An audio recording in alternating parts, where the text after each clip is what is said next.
Bonjour à tous, on commence cette revue de presse en France avec l'Olympique lyonnais qui sort d'un week-end bien difficile. D'abord parce que les Gaunes ont été défaits à domicile face à Rennes, mais en plus de cette défaite 1-0, les Lyonnais ont aussi perdu deux joueurs très importants de l'effectif.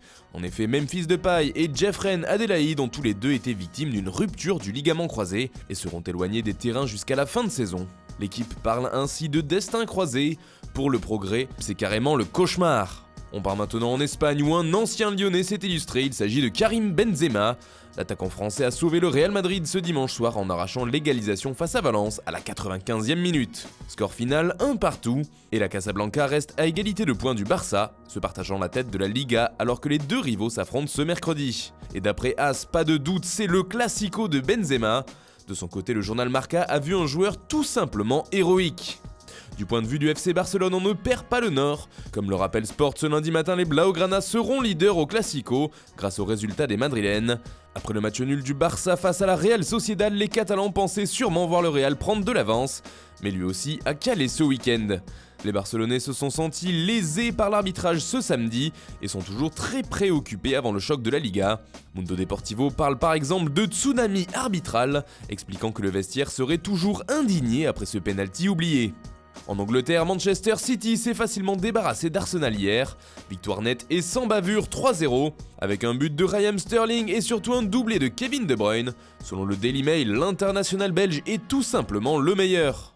La rencontre a également été marquée par la sortie mouvementée de Mesut Özil. Lui qui était titulaire s'est fait remplacer à la 59e minute, passablement énervé.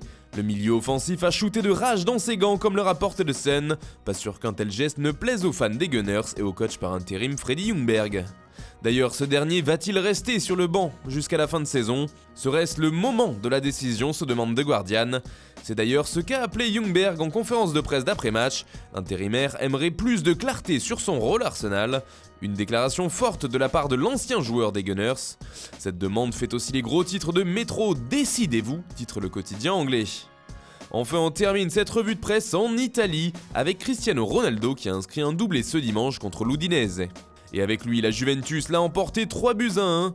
CR7 est chaud en ce moment, déjà 5 buts inscrits sur les 4 derniers matchs. Pour la Gazzetta dello Sport, Ronaldo se déchaîne dans un trio d'attaque merveilleux. La star portugaise fait aussi les gros titres de Quotidiano Sportivo. Le réveil de CR7, la Juve s'accroche, résume le média transalpin.